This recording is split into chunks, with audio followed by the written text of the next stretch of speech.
What's up, y'all? TBrown31 here with JaboctheGreat. Once again, welcome back to The Last Word. We got our weekend picks for week 7 in college football, week 6 in the NFL. We're going to start with 2 college games this week. Pretty big weekend. Got Texas, Oklahoma, and Ohio State, Oregon. So let's start with the Red River Showdown. We're both going to pick Texas in this one. I know after last week's foolishness, to say the least, it probably might be a hot pick to, pick against the top team, number one ranked Texas. I'm not going to do that in this one. Um, Texas, so far this season, they haven't shown me anything that's made me doubt them. They just coming off a game against Mississippi State a couple weeks ago. They didn't play last week, so they should be well rested. Um, Oklahoma coming off a win against Auburn. I don't want to say they've been shaky all season, but I mean, outside of like a Temple victory, I mean, nothing really standing out here for them. Whereas Texas, I mean, they've been great pretty much all season, especially that Michigan game where they turned me into a true believer there. So yeah, I'll stick with Texas on this one. Yeah, this one feels kind of easy, right? And I think I agree with you. Where I think it seems like right now the hot take to do would be to pick against the number one team because everybody lost last week, so everybody who didn't lose has got to lose at some point, right? I'm gonna say that's not gonna happen. Texas has looked pretty much in control of their season the whole time, and the Michigan game is the epitome of why I'm gonna continue to trust Texas, right? Quinn Ewers goes down, Arch Manning comes in, and it doesn't look like they switch quarterbacks, right? Like obviously play Yeah. style wise is different, but they're playing just fine. They're still rolling. 56 to 7, 51 to 3, 35-13.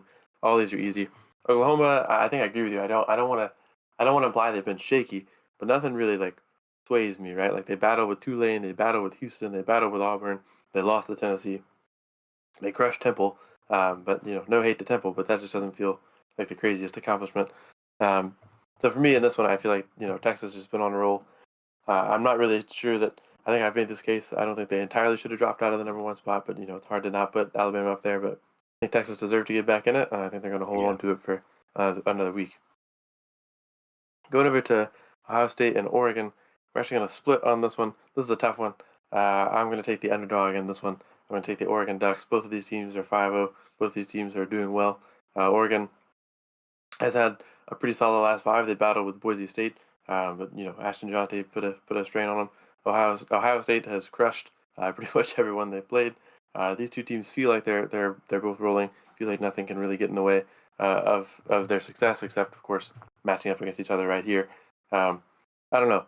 I think I just kind of feel a little bit of trust for Dylan Gabriel on this one. I think that I feel like the Ducks are due to pull off this upset here. They've been kind of moving. I just feel like they're the team I want to go with. This one's close. This is probably the hardest one of the 5 games we'll pick here for me. But I'm going to go with Oregon on this one and hope the upset pays off.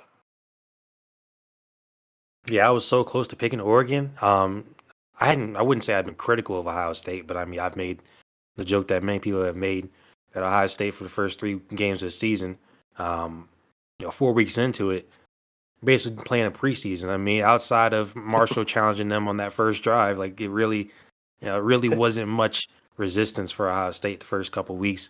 And of course, they get a good win against Big Ten teams, Ohio, Iowa, and Michigan State, right? But it's fair to say, like, look, Oregon probably has played the hardest schedule. I mean, Boise State. I mean, we just talked about Ashton over there. I mean, he's obviously the Heisman favorite. They could have easily lost that game to Boise State. They played Oregon State, who is out there kind of alone in the Pac-2 there. UCLA brought over to the Big Ten, to the Michigan State, a common opponent there. So while I wasn't like super high on Oregon early on in the season, I do respect that they played for the most part better opponents. It's just for me, Ohio State, when they get going, like that offense is just so explosive. I mean, it's ridiculous. That Marshall game, like I know it's Marshall, but I mean once they started scoring, I mean it was ridiculous. Like even with the clear disparity in speed and talent, like once Ohio State gets going, that offense starts rolling. It's gonna be hard to stop them. And even like that Oregon game, right? So last week, trying to keep up the score, like it was 7-0 for a lot of the game. And I'm like, ooh, Ohio State's not really, they're kind of sputtering out there. And then within like a 15-minute span from, mid third quarter to mid fourth quarter, they scored 4 touchdowns. So as much as I would have liked to pick Oregon, I'm going to stick with Ohio State. I definitely think this one will probably be somewhat of a shootout. I think 30-27, pretty decently high scoring game. I guess not for college, but um, both offenses I think will still move the ball pretty well. I think Ohio State at the end though, they'll pull out a tight one, but it's going to be rough for them. Move to the NFL. We got a game between the Commanders and Ravens. This one we're going to both pick the Ravens, but I'll tell you what, Commanders, they definitely do have a case for, if you want to say they win this game, I have no problem with it. I mean, they're 4-1. Ravens only 3-2 still. Um, I was a big critic in our Ravens Bengals recap of the Ravens secondary. I mean, I understand, the Bengals got T Higgins back. Jamar Chase is still out there. So, Joe Burrow, he's back there slanging it. I understand that, but secondary definitely disappointed me in that game.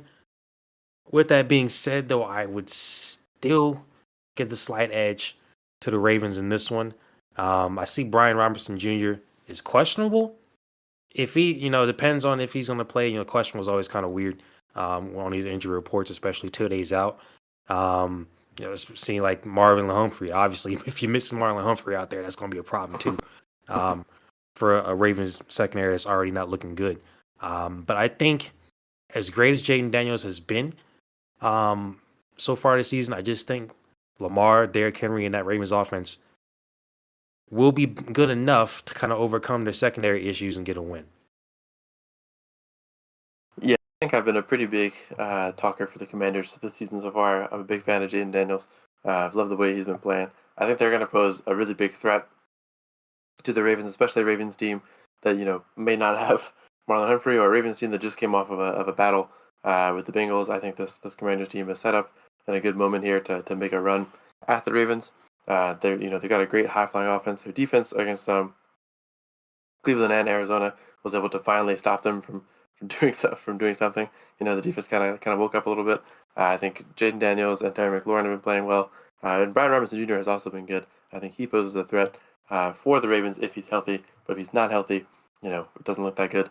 Ultimately, both these teams are kind of on a similar track, except that the Commanders only lost one to start with. But I think the Ravens have found more of a groove, right? Their defense is not super amazing, but like Lamar and Derrick Henry have got it, man. Like they're getting down the field, they're scoring points. Zay Flowers is getting them all the way to the end zone. May not be getting in it every time, but he's doing everything he can to put points on the board. This one feels like it's going to be another shootout. And I mean, not to steal from the NFL's own script, but I could honestly see the Ravens taking the Commanders down in this one, 41-38, maybe like a 35 to 28, kind of thing like that. I think both these teams are going to score almost every time they touch the ball.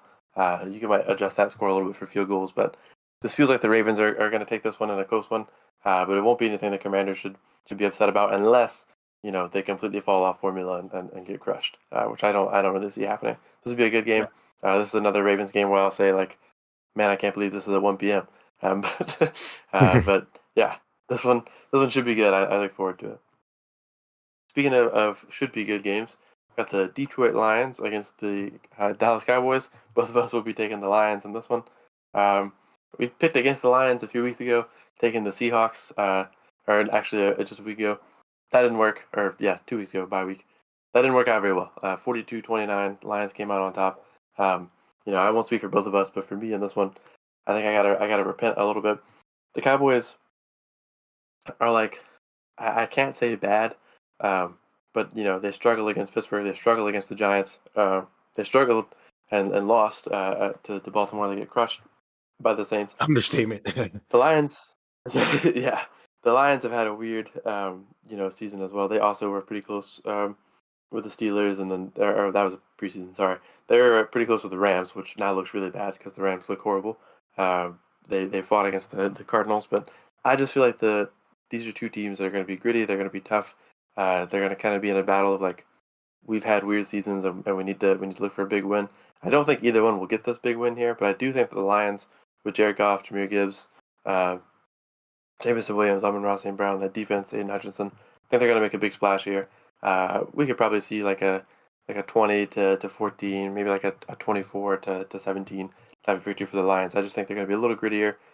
Their run game is great, right? David Montgomery and Jahmyr Gibbs, I think, are going to have a field day on the Cowboys run defense. But I do think the Cowboys will stay alive and fight well in this one. So I'll take the Lions on a 24-17 victory to improve to 4-1.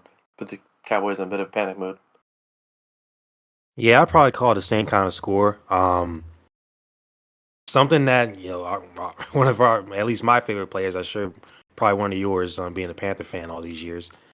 Cam Newton, said this morning on First Take, the Cowboys haven't really established an identity yet, and I would agree.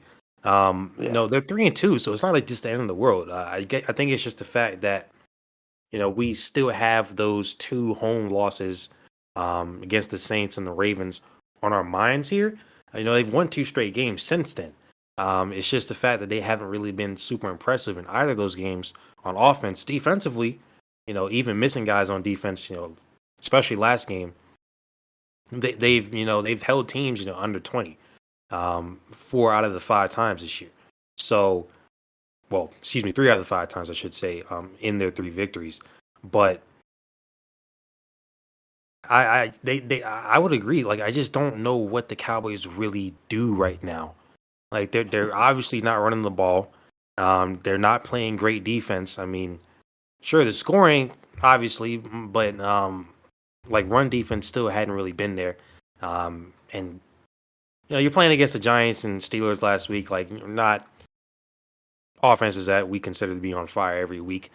So like the Lions have finally woken up a little bit after the first couple weeks of the season. Jared Goff went out there, threw a perfect game basically against the Seahawks. They scored 42 points. So I think now we're starting to see more of what we expect to see from the Lions this year, coming off of the great season they had last year. So I absolutely agree. They're going to run the ball. You don't have a Derrick Henry or Alvin Kamara back there, but having, two guys that are still pretty good, and Gibbs, Montgomery, like you said, they'll run the ball. I don't think they'll run completely over the Cowboys. But it's just for me, I think the Cowboys are still in a rut trying to figure out their identity. And the Lions, I think, are too good of a team to kind of have that issue. So I would still go with the Lions too. Now this one, Bills Jets. The literal last video we just uploaded like an hour ago was us talking about the Jets firing Robert Saleh. We obviously did not like that decision. A lot of people didn't like that decision. I'm going to pick the Jets in this game against the Bills, though. And the only reason why is we've seen in the past where teams can get galvanized after their head coach gets fired. And I know a lot of, seems like a lot of defensive players weren't really happy about that. How things went with Robert Saleh and how he ended up getting out of there. I'm not saying that the Jets will turn things around and make the playoffs, because right now I don't really see that. I don't think they'll improve that much. But based off the way the Bills played last week, if Khalil Shakir, Matt Collins, Curtis Samuel, all questionable, James Cook, questionable. Now, they've got 3 days from now before things can change, so I'm not going to go crazy. I mean, Aaron Rodgers is listed as questionable, and we know he's going to play. So, like, it's not the be-all, end-all here with the injury report, but if the Bills just have all these injuries, and I know Josh Allen won't ever go 9 for 30 again, but the Bills have all these injuries, and they play like they did for a lot of the game, like they did against Houston for a lot of that game, I think the Jets can somehow rally, win this game barely. It'll probably be lower scoring, I would think, more of a defensive type game, because that's all they got to hang their hat on at this point. Their offense is atrocious. So hang their hat on that defense with all these injuries on the Bills, force Josh Allen to basically be Superman. That's the game plan. But I think it's still gonna be a tough victory. Yeah, this one is one that I certainly hear you out on this one. We're splitting. I'm going to take the Bills in this one, but man, it was tough. And I'll say, like, just straight up, I opened the game just to kind of think about it, see where I wanted to go, and I looked at the injury report and I just went, oh, like Yeah. it's just like it's the whole Bills team, it's the whole Jets team, right? Tyler Conklin, Aaron Rodgers, C.J. Mosley. Some of these guys will certainly play, but you look at this and you're like, So who's so who's in there? Like who's going to be on the field? And then thinking about the Bills too, it really is a little tough, right? You think about their 3 wins. They struggle against the Cardinals, who are kind of good, kind of not. They whoop the Dolphins, and in that game, Tua dies. So the Dolphins not quite good, but they weren't even really that amazing against Jacksonville. Speaking of, they beat Jacksonville to death, 47-10. Finally get their look back against Trevor Lawrence. Then turn around and play 2 good teams. Lose badly to Baltimore and lose stupidly to the Texans. Whereas the Jets are kind of similar, weird game to start the season. You lose to the Niners, you come back out, you fight Will Levis, and I mean it was a fight. Then you come out and crush the Patriots, and you lose to the Broncos 10-9. Then you lose a good game in London against the Vikings, and then your coach gets fired. So this one just feels like I don't know where this is not a normal football game. Nothing going on here is Yeah. normal. Josh Allen got his cranium smashed into the ground in the last game and came back out, and Terrence and I were pretty critical of that one. For me in this one, it is just going to be, I think, you know, I feel like if it turns into a battle of defense and tomfoolery, that the Bills can probably steal it and salvage, come out on top. If they do what the Seahawks did and go from 3-0 to 3-3 and this quick of a run, then dang, I would be a little shocked. There's a lot of things going on, but the Jets are not a bad team by any means. The defense is good.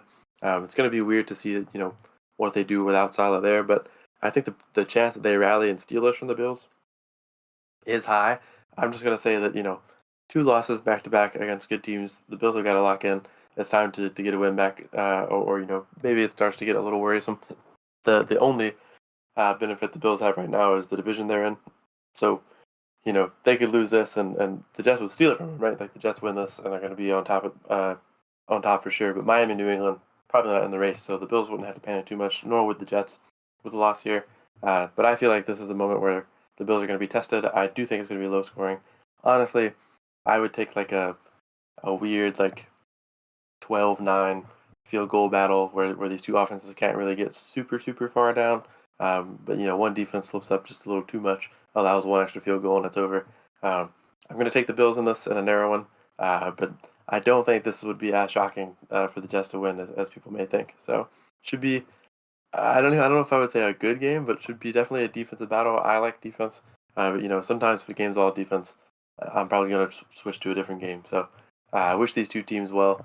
It is a primetime game, so I do hope that it goes well. I would like to tune in and enjoy, but we'll see where this goes. See which players show up healthy. You know, I certainly hear your arguments here, but I'm gonna think that the Josh Allen Bills can come out, maybe not be in tomfoolery land and steal a weird victory and try to get back in the win column here.